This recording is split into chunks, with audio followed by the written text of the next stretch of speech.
This is session C4, Quantum Mechanics for Spatial Problems. Last lecture, C3, was Particle in a Box, Part 1. In that lecture, we determined the energy eigenvalues and energy eigenfunctions for particle in a box in one dimension.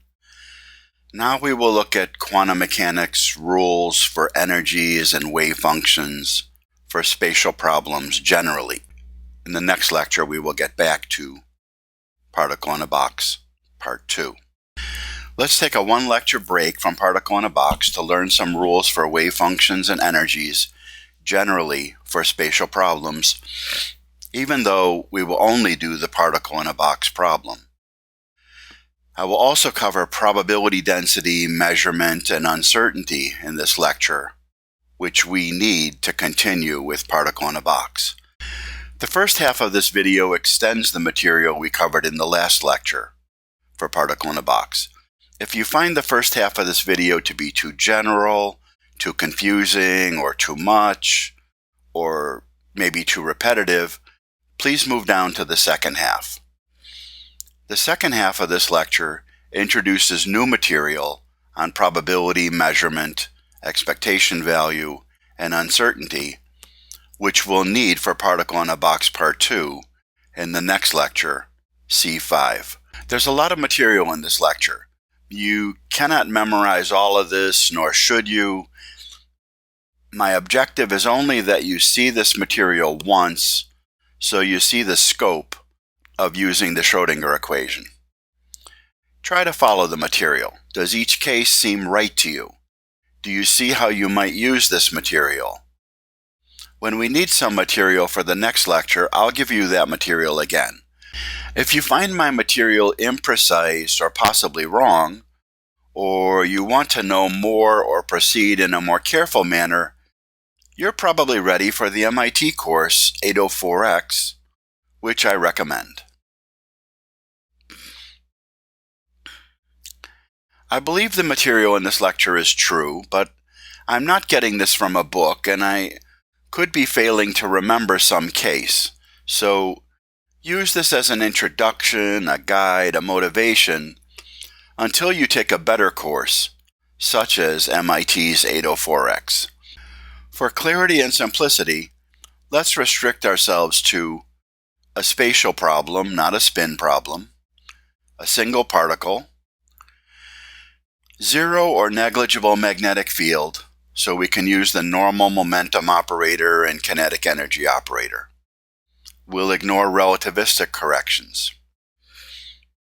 We're interested in Hamiltonians that are not explicitly dependent on time, so we can use the time-independent Schrödinger equation to get energy eigenvalues and energy eigenfunctions.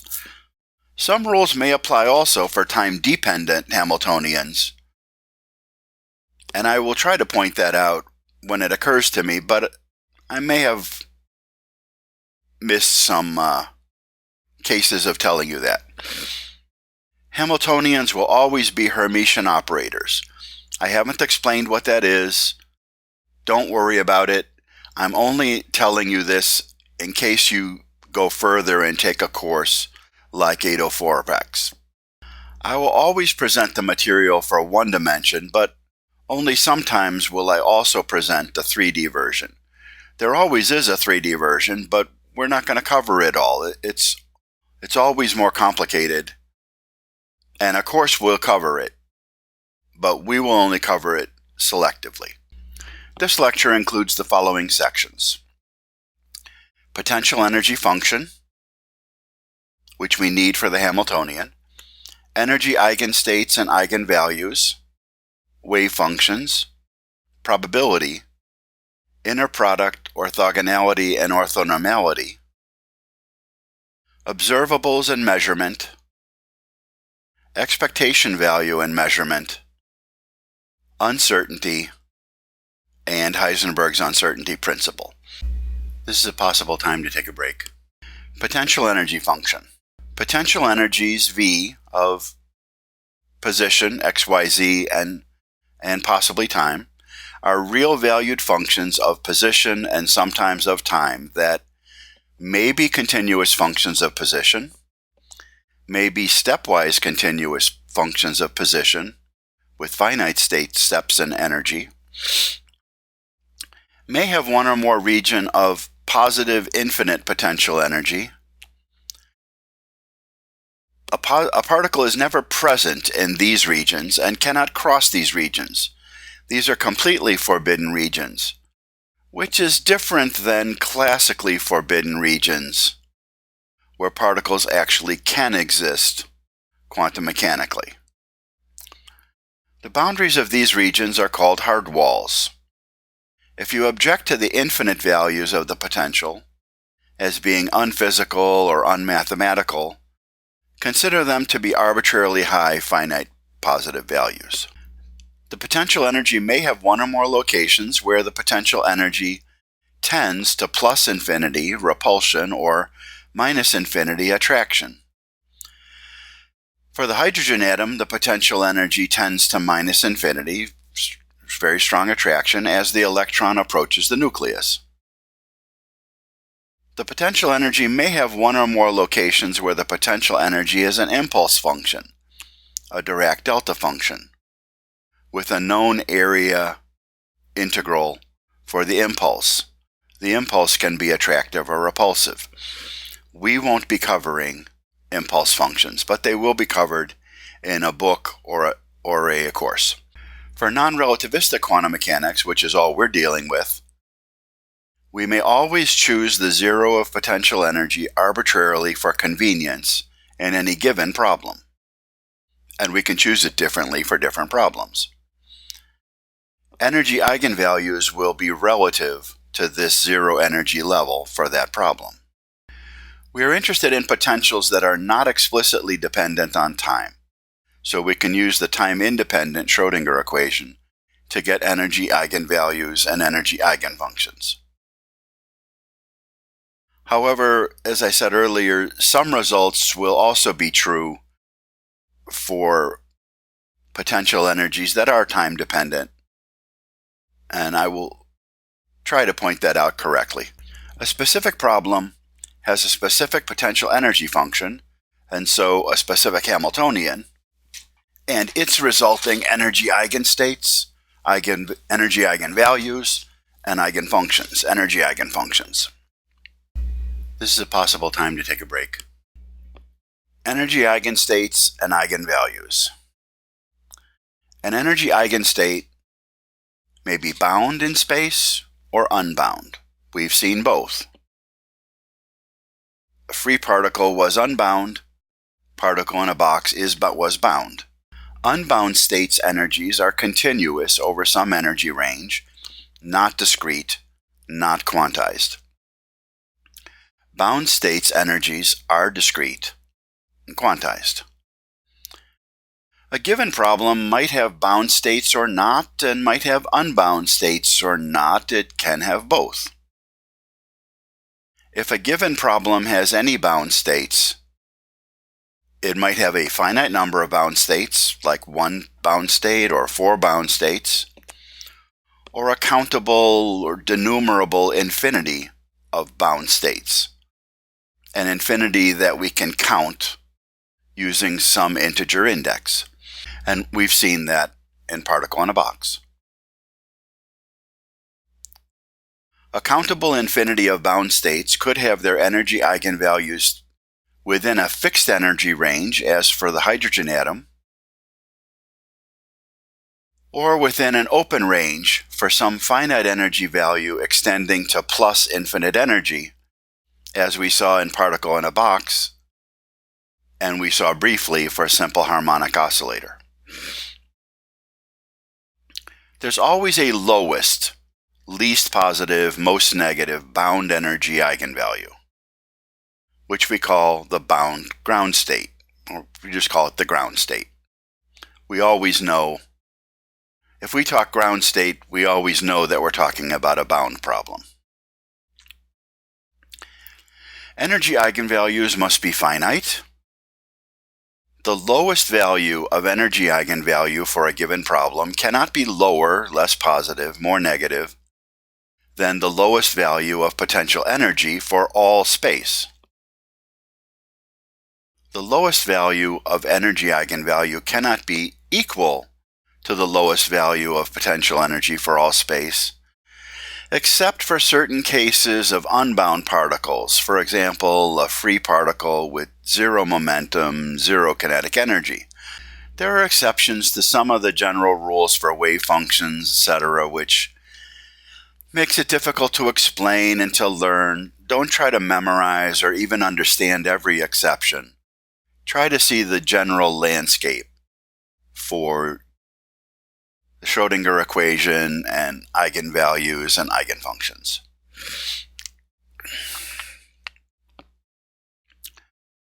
The bound state lowest energy eigenvalue is greater than the lowest value of potential energy for all space. It has finite zero-point energy. And the reason for that is because it has uncertainty in its kinetic energy. And we will explore that later for a particle in a box, later in the next lecture. The set of energy eigenvalues and energy eigenfunctions for a Hamiltonian is called its spectrum. An energy eigenstate is a state of definite single energy. If you measure the energy of a state that is an energy eigenstate, you will get that definite energy as your measured result, and the state will remain unaltered by your measurement, assuming an ideal measurement capability. This is a possible time to take a break. Wave functions. The time-dependent wave function, which we usually call capital Psi, of position and time, must be a complex valued, not real valued, function of time. It is not a classical wave. The time-independent wave function, lowercase psi, of position, may be represented as a real valued function, but sometimes is represented as complex valued. The hydrogen atom orbitals with non-zero orbital angular momentum may be shown with complex exponential spatial phase, e to the im phi, where phi is the azimuthal angle. Physicists tend to do this. Chemists tend to prefer to turn this into sines and cosines and visualize orbitals as pointing in directions, like the p sub x orbital. For energy eigenvalue E sub n and time-independent energy eigenfunction psi sub n, the time-dependent energy eigenfunction capital Psi sub n is lowercase psi sub n times the complex exponential e to the minus I e sub n t over h bar. We've seen this in prior lectures. Completeness. For a given Hamiltonian that is not explicitly dependent on time, the time-dependent energy eigenfunctions capital Psi sub n form a complete basis for composing wave functions that satisfy that Hamiltonian, so that specific problem. But remember that there could be unbound energy eigenstates as well as bound energy eigenstates, so don't forget them.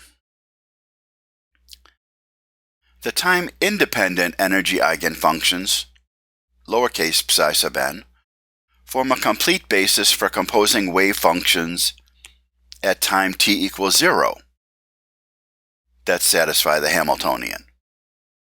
At time t equals 0, the complex exponential time dependence is 1, and we can use the time-independent energy eigenfunctions. Psi equals 0 is a trivial mathematical solution to the time-independent Schrödinger equation and also the time-dependent Schrödinger equation. But it is not a physical wave function. The probability is 0 and does not represent a particle state. And we never include this in our list of eigenstates. A wave function cannot be 0 everywhere at any time. If it were 0 everywhere at one time, it would have to be 0 everywhere at all times.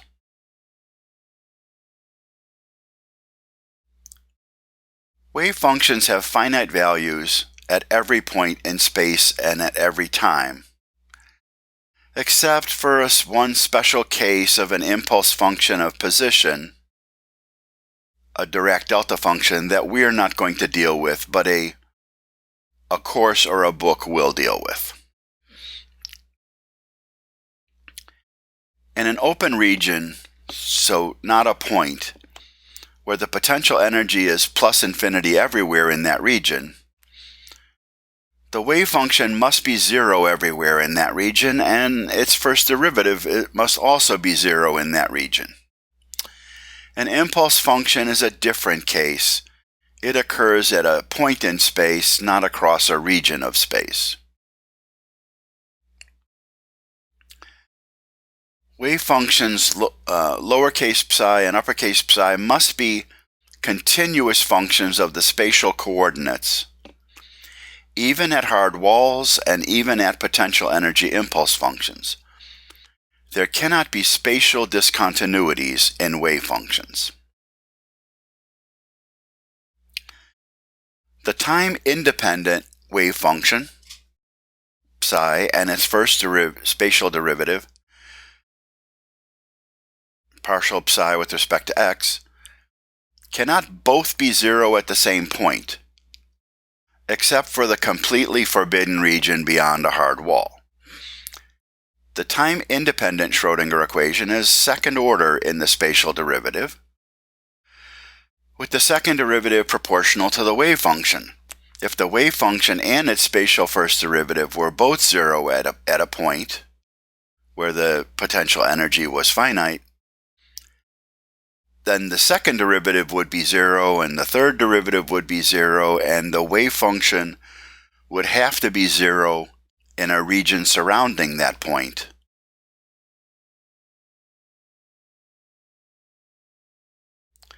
The spatial first derivative, partial psi with respect to x, must be a continuous function of the spatial coordinate except at hard walls and a potential energy impulse function. In those cases, there can be a step discontinuity in the first derivative.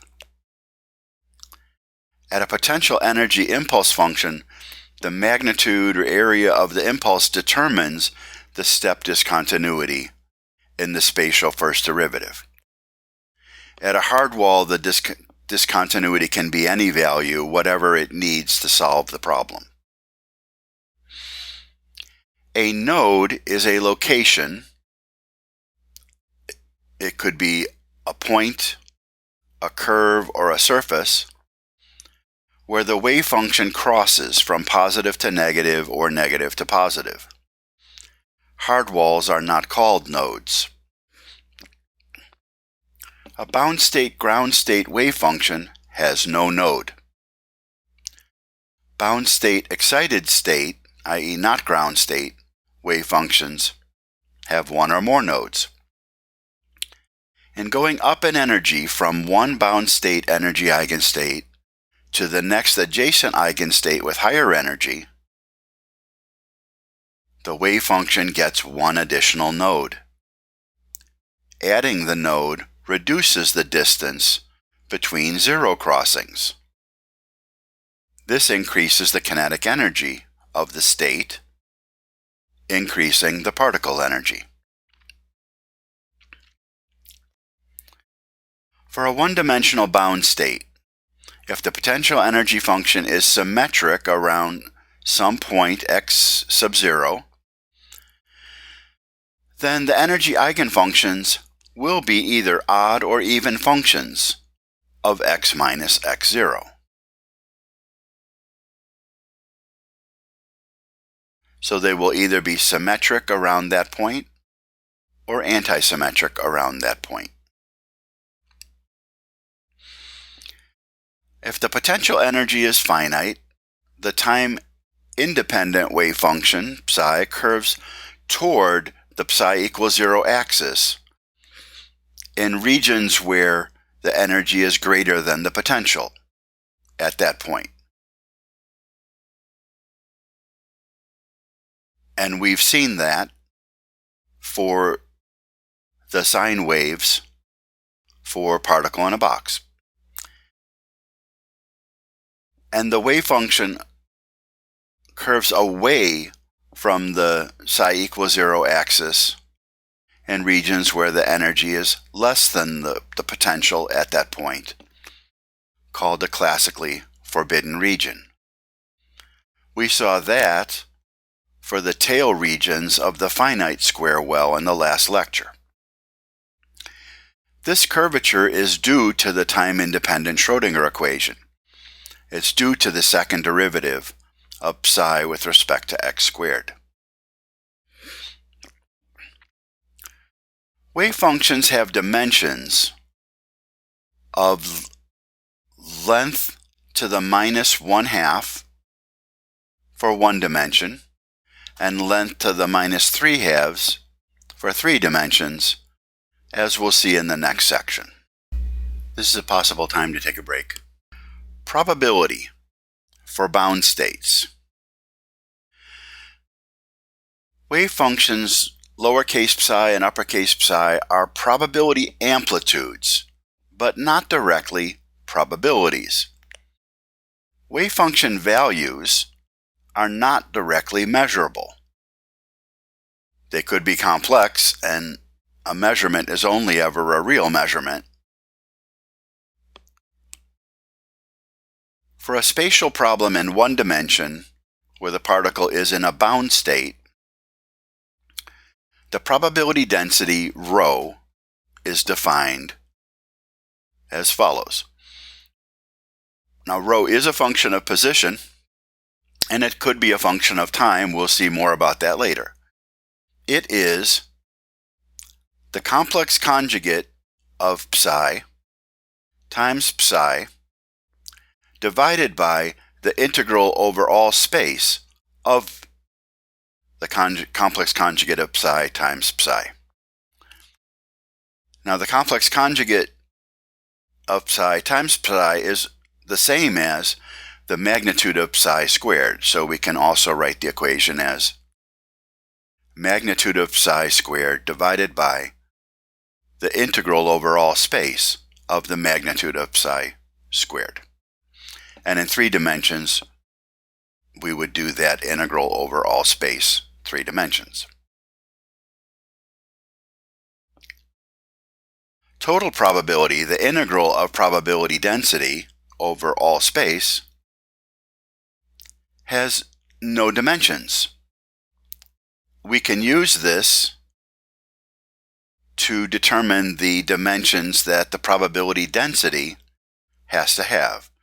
And it has dimensions of 1 over length for 1 dimension and 1 over length cubed for 3 dimensions. So that if you integrate it over all space in 1 dimension or 3 dimensions, we end up with the dimensionless total probability. We can work backwards from the probability density to find the dimensions that wave functions must have. And wave functions have dimensions of length to the minus 1/2 for 1 dimension and length to the minus 3/2 for 3 dimensions. Now, probability density Rho, which could be a function of x, y, z, and time, times the differential volume element dx, dy, dz, is interpreted to be the probability for the particle to be within infinitesimal volume element dx dy dz around point xyz at time t. Now this interpretation is called the Born interpretation of the wave function as the probability amplitude. There are other interpretations, but you are certainly not going to see them in any introductory quantum mechanics course that you will take or any introductory quantum mechanics book. So I said that rho times the differential volume element is interpreted to be the probability for the particle. But we students, we learners, must take that to mean that it is the probability for the particle. Only when we've had years worth of quantum mechanics courses and books will we be ready to think about, are there other interpretations? And we are certainly not going to do that.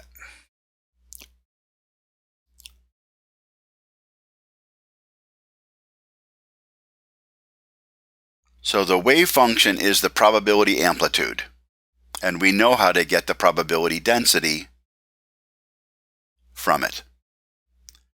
In one dimension, this is rho of x and t dx.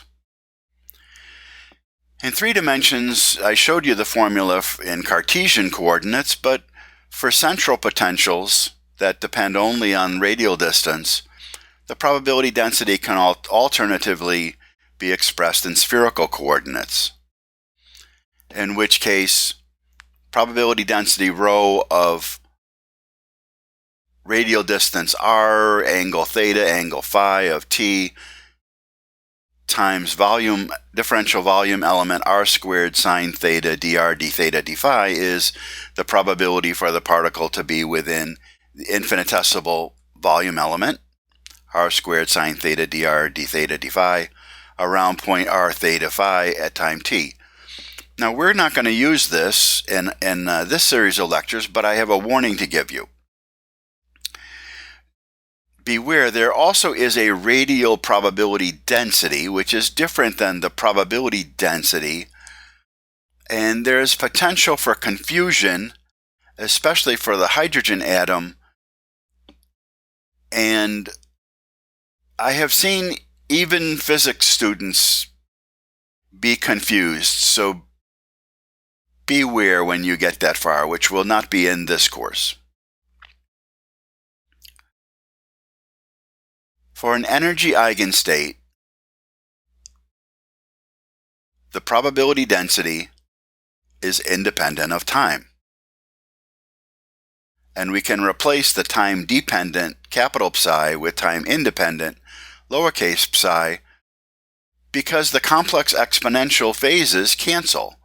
The phase of psi and the phase of complex conjugate of psi. The complex conjugate negates the exponent, and when they get multiplied together, they cancel. So for energy eigenstates, in one dimension, rho of x is the magnitude square of psi of x divided by its integral over all space. But we cannot do this, or we must not do this, for general superposition states. Their probability density generally is a function of time as well as space. We will see this a couple lectures from here. We will have a lecture entirely on superposition states for particle in a box. For a one-dimensional bound state, if the potential energy function is symmetric around point x0, then an energy eigenfunction's probability density will be an even function of x minus x0.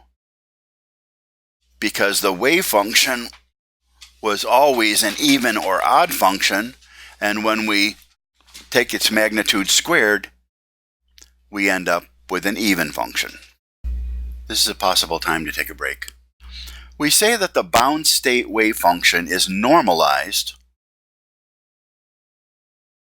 when the integral over all space of the magnitude of the wave function squared is 1.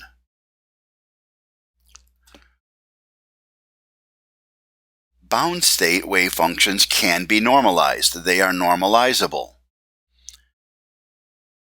Free particle and unbound state wave functions are not normalizable. The integral would be infinity. Cannot be, there's no multiplicative factor that you can put on it that will turn infinity into 1. So they are not normalizable. And we still have to deal with them. They are still useful in problems. We did the free particle problem. So we can't just say, oh, unnormalizable, not interested, not valuable. So there's a bit of a dichotomy here. So we have to deal with cases that are normalizable bound state wave functions and other cases that are non-normalizable, and we have to be able to do that. Not so much in this course because it's just an introduction, but in a real course you will have to deal with both. A time-dependent wave function that is normalized at some time t remains normalized for all times while the Hamiltonian remains unchanged. So we're not perturbing the Hamiltonian, we're not altering the system, we're not measuring the system. This is a property, unitary time evolution, of the Schrödinger equation for bound states. A time-dependent energy eigenfunction, capital psi of sub n, is normalized if and only if its time-independent energy eigenfunction, lowercase psi sub n, is normalized.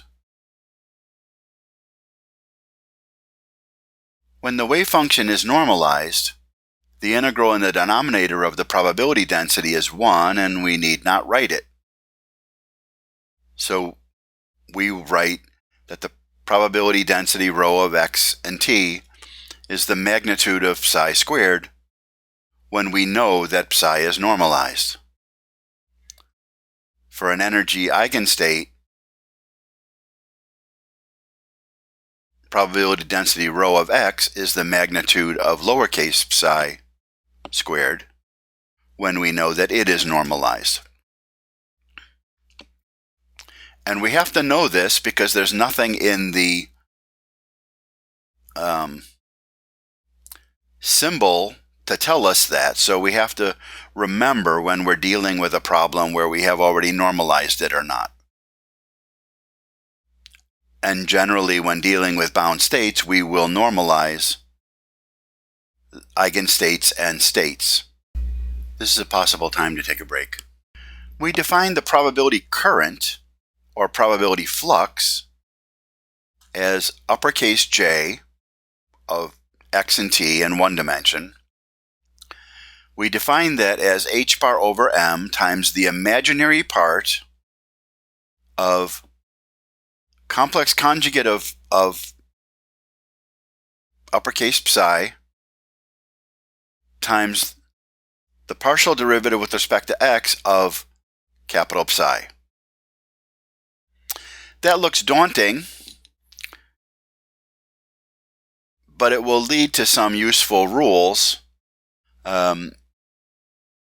We will actually do this for particle in a box in the next lecture, just so you've seen it once. This has a three-dimensional vector form. We won't identify it here. We won't be using it. Probability current J has dimensions of 1 over time for one dimension and 1 over length squared times time for 3 dimensions. For an energy eigenstate, the probability current will be constant in space for 1 dimension. Now you might think it should be 0, but it's not zero. We'll see that it is zero for bound states, but it's not zero for a free particle energy eigenstate. For 3 dimensions, the divergence of the probability current vector will be zero. For a free particle energy eigenstate with definite momentum p, probability current J is p over m in 1 dimension. And in 3 dimensions, it's vector J equals vector p over m. So the probability current is equal to the particle's velocity, being independent of space and time for an energy eigenstate.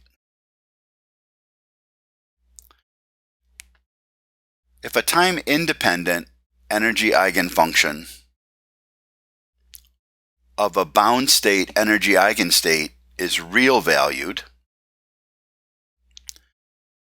the probability current will be zero because the time-dependent phases will cancel and the imaginary part will be zero and the probability current will be zero. But there are other bound state energy eigenfunctions that are expressed with complex valued spatial parts, and there the probability current is not zero.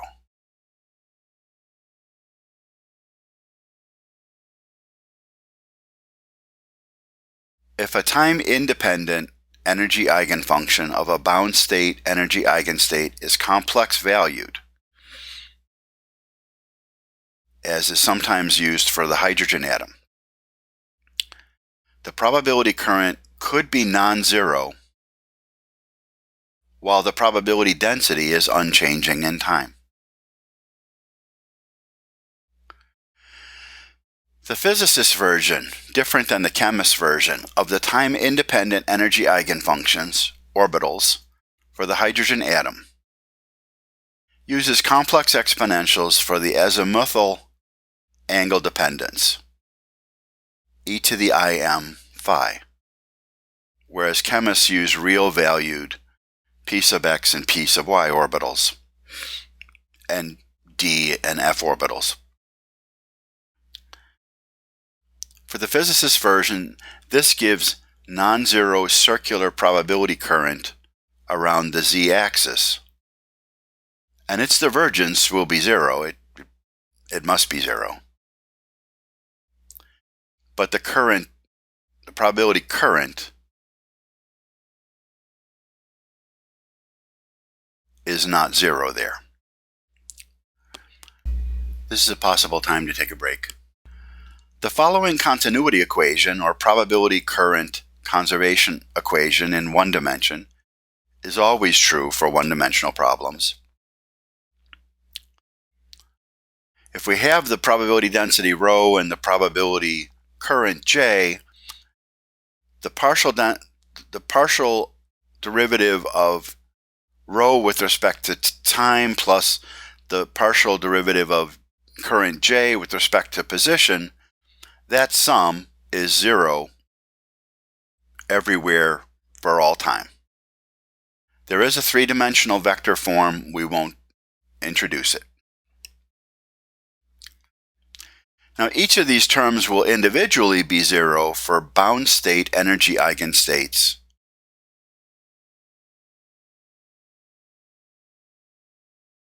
These are stationary states in 1 dimension.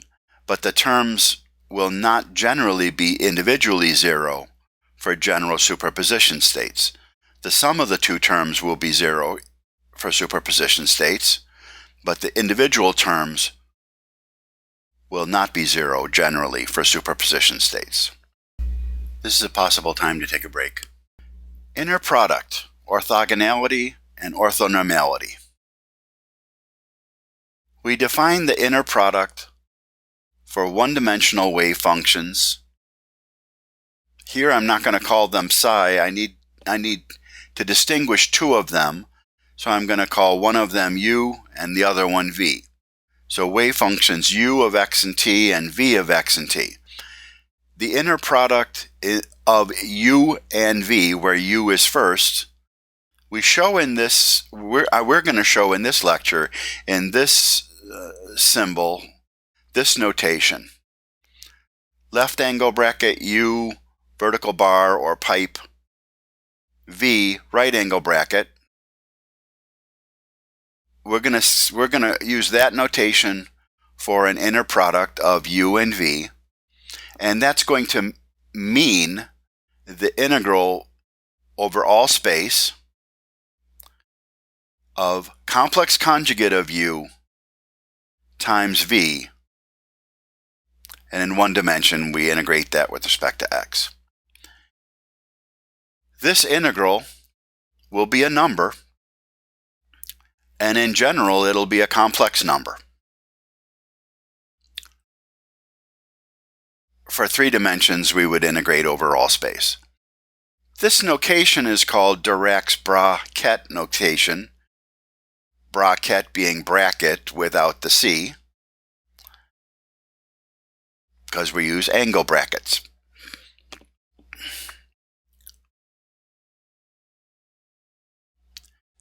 If you take a course or you look at a book, they will have a different notation for inner product at first, and then later they will introduce this notation. I'm just skipping one of the notations. Now, the inner product is depends on the order of u and v. If we reverse the 2 wave functions, it complex conjugates the result. So the inner product of v and u is the complex conjugate of the inner product of u and v.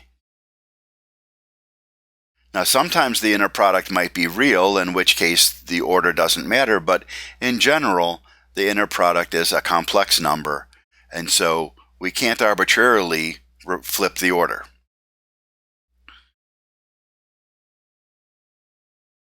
The inner product is linear in the second wave function, the ket, and antilinear in the first wave function, the bra. If we take the inner product not of u and v, but if we replace v with AV plus BW, where A and B are complex numbers and V and W are wave functions, this inner product will always be equal to A times the inner product of U and V plus B times the inner product of U and W. So we can pull numbers,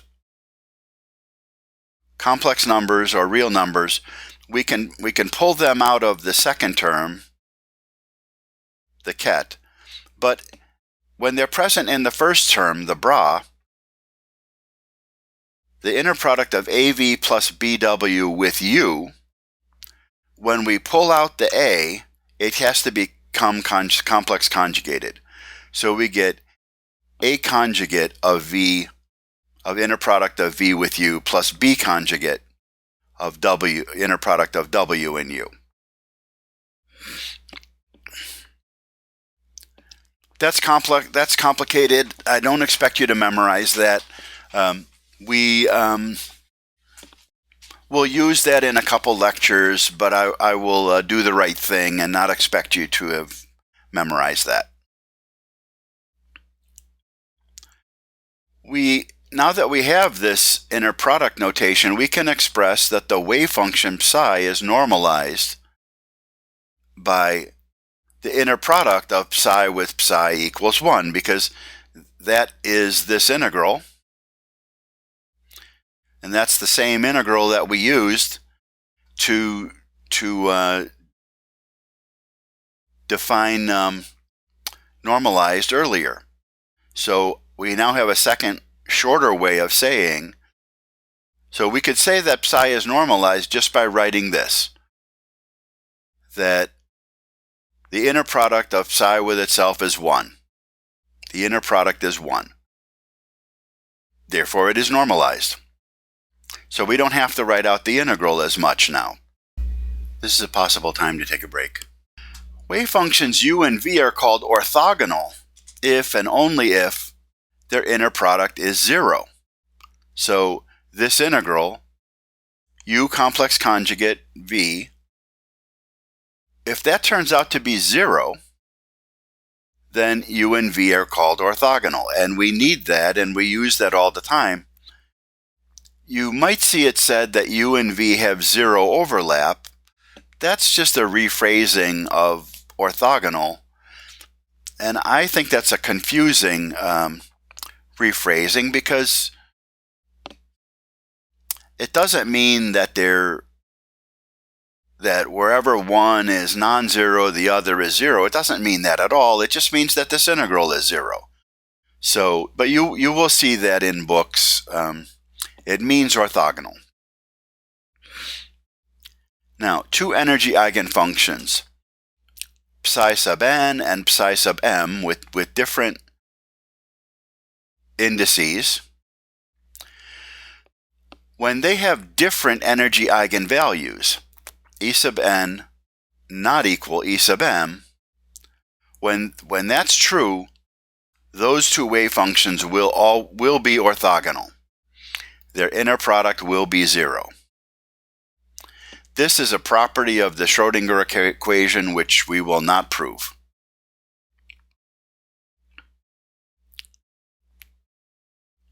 However, two energy eigenfunctions, psi sub n and psi sub m, that have the same degenerate energy eigenvalue, E sub n equal E sub m, they are not necessarily orthogonal.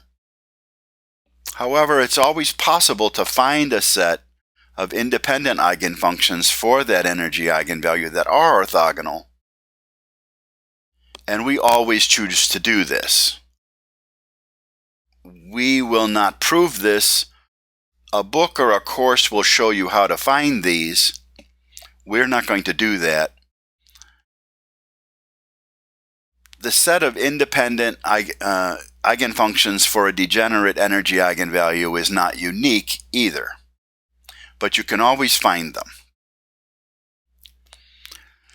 Now we're going to define a symbol called the Kronecker delta, lowercase delta, subscripts I and j. It has the value 0 when I and j differ, and the value 1 when I and j are the same. This simplifies the writing of a lot of formulas in quantum mechanics and other places in physics as well. So energy eigenfunctions psi sub n and psi sub m, they're orthonormal if they are orthogonal and normalized. So the inner product psi sub n with psi sub m, they are orthogonal when n is different than m, we get 0, and that is how the Kronecker delta is defined. And they are normalized when n and m are the same, the inner product is 1, and that is how the Kronecker delta is defined. So now we have a simple way of saying that, of showing that if this inner product is equal to this Kronecker delta, then they are orthonormal. They are orthogonal and normalized. And we generally try to do that. That makes life easier going forward. So we will do that. For bound states, we always find and use a complete basis of orthonormal time independent energy eigenfunctions psi sub n. The index notation can get complicated when some energy eigenvalues are degenerate. We can add additional indices for the quantum numbers of other compatible Hermitian operators. We're not going to have to deal with that complexity. You will certainly see that in another course or in a book. This is a possible time to take a break. Observables and measurement.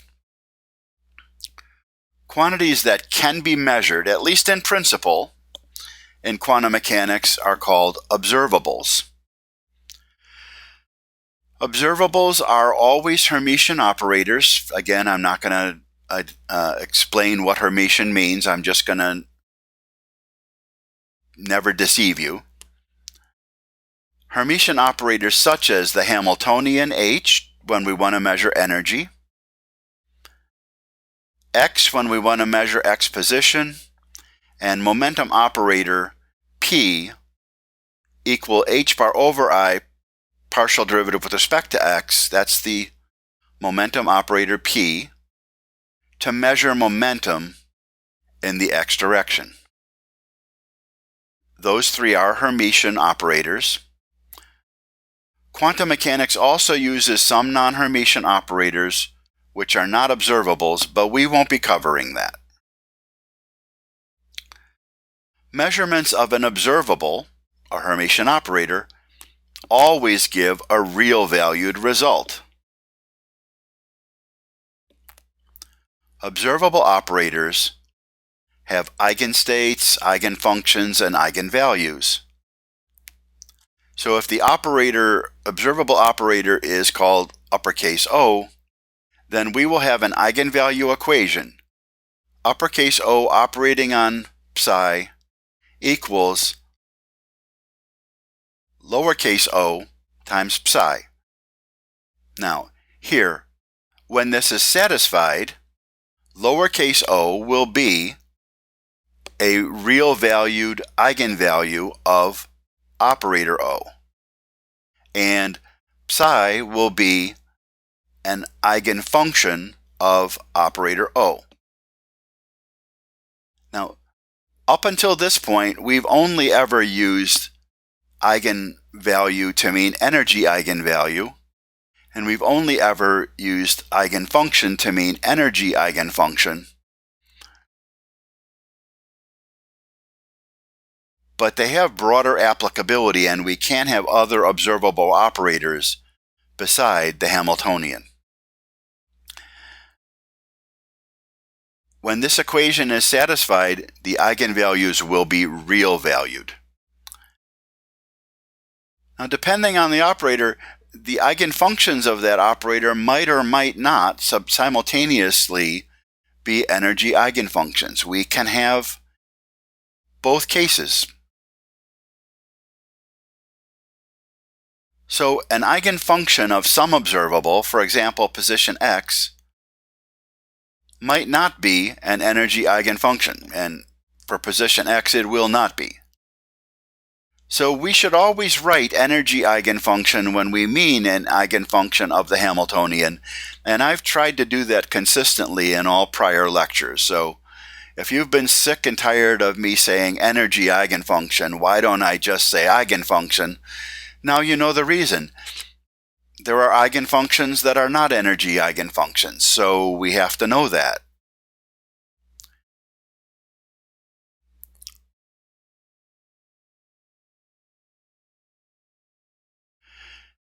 If a system is in an energy eigenstate with energy eigenvalue E sub n, and its energy eigenfunction, capital Psi sub n, and we measure energy, the observable is H, the Hamiltonian, the measurement will produce energy E sub n, which will be a real value, and after the measurement, the system will still be in that energy eigenstate with energy eigenvalue E sub n. This is true only because we started with a system that was in an energy eigenstate. However, if we measure position x instead of energy, the measurement irreversibly alters the state of the system. The state will become an energy superposition state, generally a linear combination of all of the energy eigenfunctions. Complicated, messy. The system is no longer in the energy eigenstate with energy eigenvalue E sub n that it started with. If we want to know the probability density, we can't do it by taking multiple position measurements on a single system, because as soon as we take one, we've altered the system. So if we want to measure the probability density for a particular state, we have to have a large ensemble of systems prepared in the same identical state and take one position measurement per system. This is very complicated.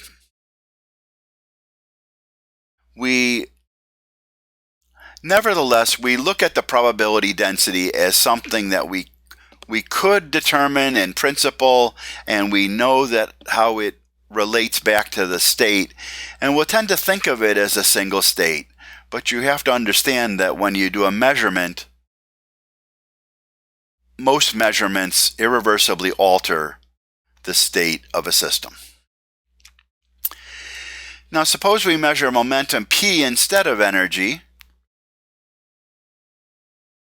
In general, the measurement irreversibly alters the state of a system. It would alter particle in the box, for sure, unless the system had been simultaneously an eigenstate of energy and an eigenstate of momentum, and that is true for a free particle with definite momentum, but it's not true for bound states.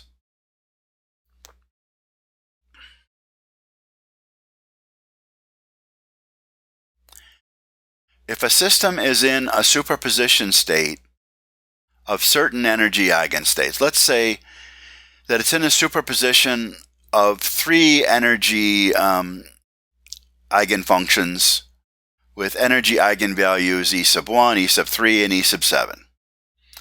And we measure energy on the superposition state.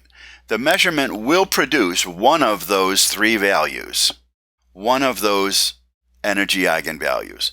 Maybe this time it produces E sub 3.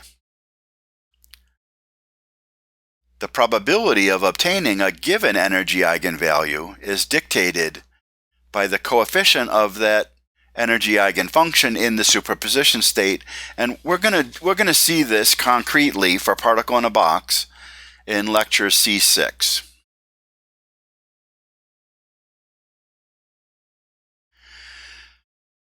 The energy measurement irreversibly alters the state of the system that had been in a superposition state.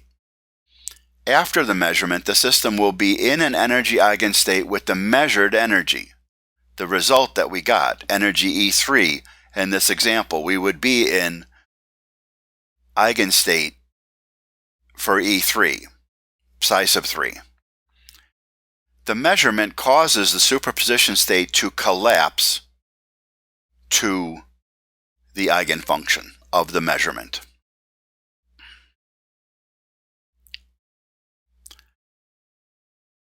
We calculate the possible measurement outcomes and their probabilities from the superposition wave function, but we don't really use the Schrödinger equation to do the measurement. The measurement is a little separate. It's determined by the state, and it's a little complicated. This is a possible time to take a break. Expectation value and measurement. Let O be an observable operator and U, V, and W be normalized wave functions of a given one-dimensional system. Let's define what we're going to call the sandwich U, O, V. Angle bracket U, vertical bar O, vertical bar V, angle bracket. We're defining that as this integral over all space of complex conjugate of U, observable operator O, and wave function V. And order matters here. This operator operates on V. It operates on the wave function to its right. So order matters. This sandwich is linear in the second wave function, the ket, and antilinear in the first wave function, the bra. If we replace v on the right with av plus bw, and we plug it into this integral and we do the math, we'll see that the complex number a comes out and b comes out, and we end up with a times the sandwich of u and v, and b times the sandwich of u and w. But if it's the first term that has complex numbers a and b, they come out, but they get complex conjugated. A conjugate, B conjugate. We define the expectation value of operator O, that is not an explicit function of time, for a normalized wave function, capital Psi, as the expectation value of O for state Psi is the sandwich Psi O Psi, which is this integral. All space, complex conjugate of Psi, operator O, operating on wave function Psi, where Hermitian operator O operates on the wave function Psi to its right. If we want to be or need to be explicit about the state somewhere, we can write the state as a subscript to the expectation. But the expectation value of an operator is always with respect to some state, which is with respect to some Hamiltonian, which has some potential energy function which is specific to a problem. So those are always true. We have to remember those things. There's no such thing as the expectation value of an operator for all of quantum mechanics. It is the expectation value of the operator for some state, for some Hamiltonian. The expectation value of an observable is always a real value or a real valued function of time. For a stationary state and a time-independent observable, the expectation value is independent of time. For an energy eigenstate, expectation values of energy, position, and momentum are independent of time. This is a possible time to take a break. Let's look at the expectation value of energy. We write that as expectation value of energy, but the operator that we plug into the integral is the Hamiltonian h. It's always this way. You hardly ever write expectation value of h. You write expectation value of E, and you know that it's the Hamiltonian that you throw in there. The expectation of value of energy using the Hamiltonian operator for an energy eigenfunction psi sub n will be its energy eigenvalue E sub n. H psi equals E psi. E is a number. You could pull that out. Then you end up with psi star psi. They're normalized, so that integral is 1, so you end up with the energy. The expectation value of energy for a superposition state of multiple energy eigenstates, it's a probability-weighted average of those energy eigenvalues. The expectation value will not generally equal any of the energy eigenvalues, so will generally not be the result of a single energy measurement, which always gives one of the energy eigenvalues. This can be confusing. I think this is often confusing. You can think that, if you take a list of numbers and you produce the average in general is not equal to any of the numbers. It might be in some case, but in general it's not. This is the same kind of thing. Now we will see this in 2 lectures when we do the superposition state, a superposition state for particle in a box in 1 dimension.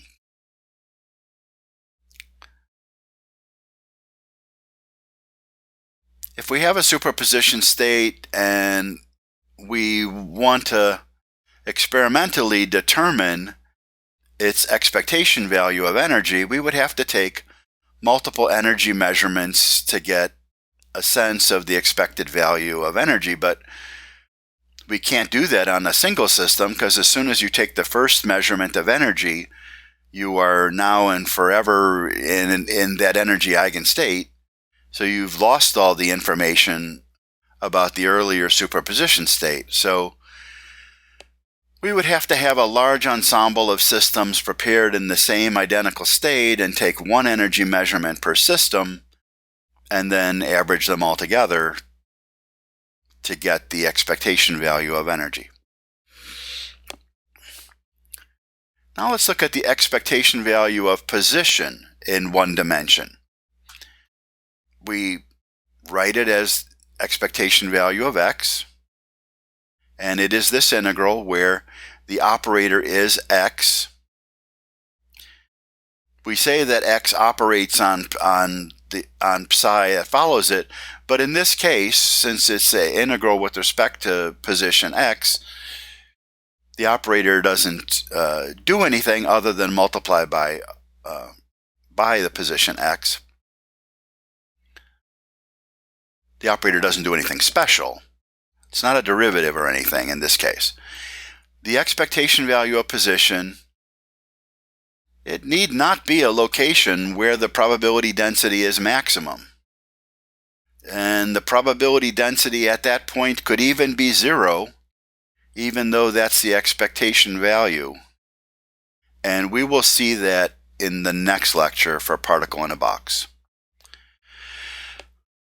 For a 1-dimensional bound state, if the potential energy function is symmetric around point x0, then, and we're in an energy eigenfunction, we're in an energy eigenstate, that state's expectation value of position is going to be x0,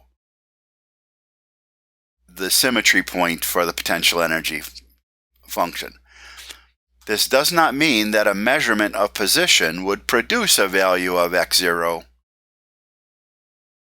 and we will see more about that in the next lecture on particle in a box. This is a possible time to take a break. Expectation value of momentum in 1 dimension. We plug in the momentum operator here, and the momentum operator is h bar over I partial derivative with respect to x. We plug that in.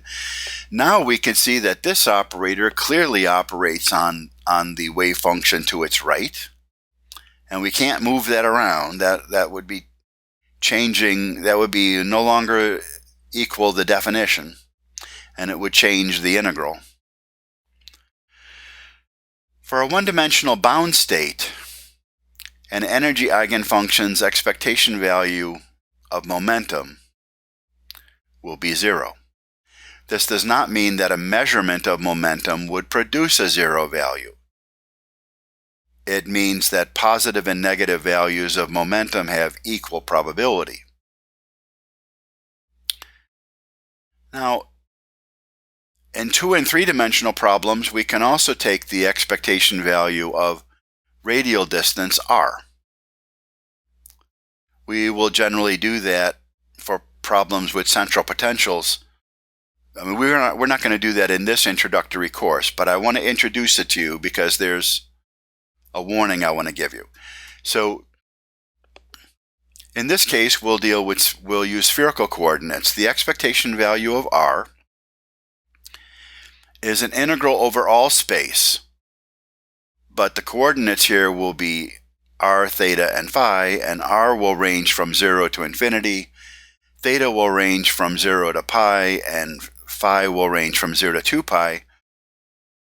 The form is the standard expectation value form, complex conjugate of psi, but in this case psi is is expressed not in terms of x, y, and z, but in terms of r, theta, and phi. The operator is r, and then we have psi. Now the differential volume element here is, in spherical coordinates, is r squared sine theta dr d theta d phi.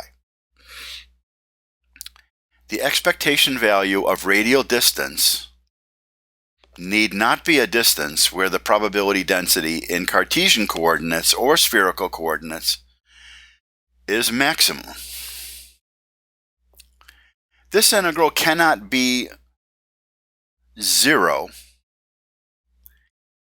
even though the probability density could be maximum at the origin of the central potential, where attraction is greatest. This integral will not be 0. If psi is a non-zero function, this integral will not be 0. So the expectation value of r will be a positive number, but that does not mean that that's where the probability density is highest. In fact, for hydrogen atom, if we look at its spherically symmetric s orbitals, they have the highest probability density at the nucleus, at the origin. Nevertheless, the expected value of r will be a positive non-zero number. Beware, interpreting expectation value of r and also the radial probability density, which we haven't written out, beware interpreting them. The expectation value for r being greater than 0 and the radial probability density being 0 at the origin always does not mean that the wave function is 0 at the origin.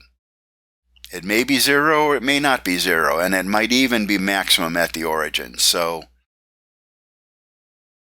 beware not to draw a wrong conclusion from the expectation value of r. This is a possible time to take a break. Uncertainty and Heisenberg's uncertainty principle. We defined the uncertainty of observable Hermitian operator O with respect to a given state psi of a given system with a given Hamiltonian as the uncertainty delta O equals, it's defined as the square root of the expectation value of the operator squared minus the square of the expectation value of the operator. It's a Hermitian operator. The expectation value is a real number, so we can square it without having to say magnitude squared. This square root will always be greater than or equal to 0. It'll only be 0 in a special case. If the state psi is an eigenfunction of this operator O, then the uncertainty delta O for that state will be 0. And if uncertainty delta O is 0 for some state, then that state is an eigenfunction of that operator.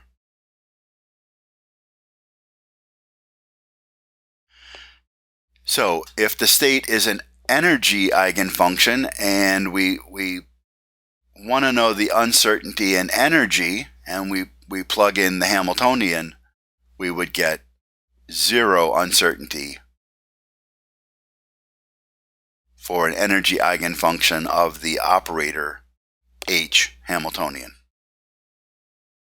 Heisenberg uncertainty principle. If we take the uncertainty in position x and we multiply it times the uncertainty in x momentum,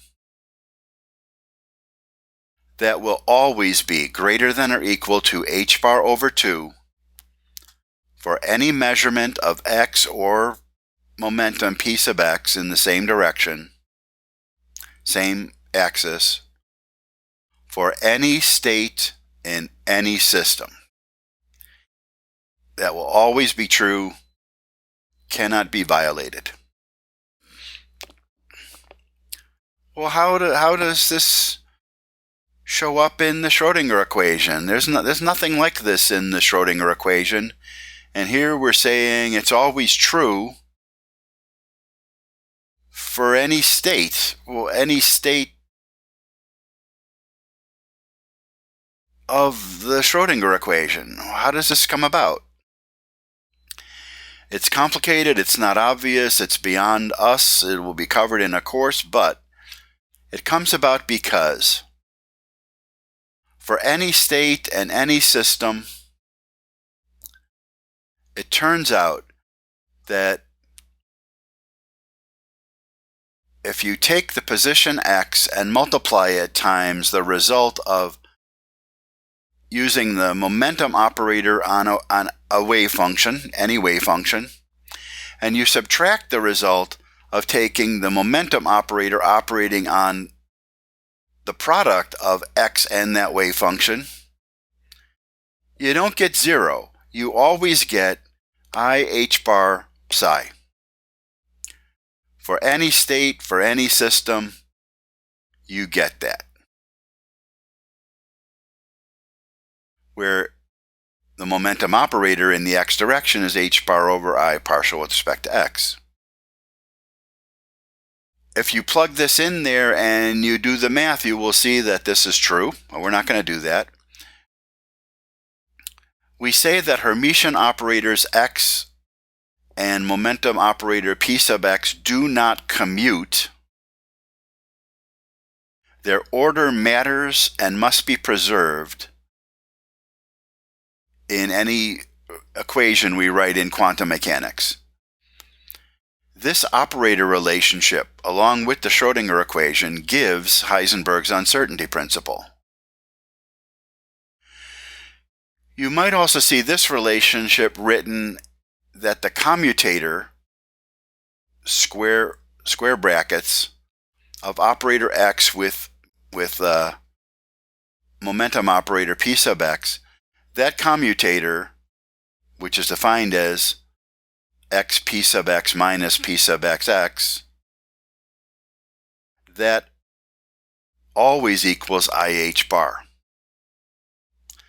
We will not use this further, but you might see that. If you just open up a book, you will see that. But you have to be careful here because this is an operator relationship, and it only makes sense when you imagine that you're applying it to a wave function. So you're applying this to a wave function and this to a wave function, and then you're saying, it always equals this.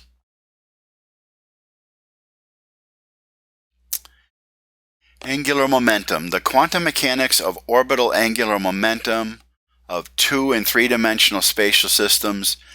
It's very important, it's very interesting, it's a little complicated, it's mysterious in some ways. We will not cover orbital angular momentum in this lecture series. We will cover intrinsic spin angular momentum in the D series of lectures, but we won't be covering orbital angular momentum in its full glory. This deserves a lot of time, a lot of care. Courses do it well, books do it well. The MIT courses 804X and 805X do it well. I recommend those. There's no point in me doing a limited job on it. If you want to learn that, you want to learn it well, learn it from MIT. This is the end of lecture C4.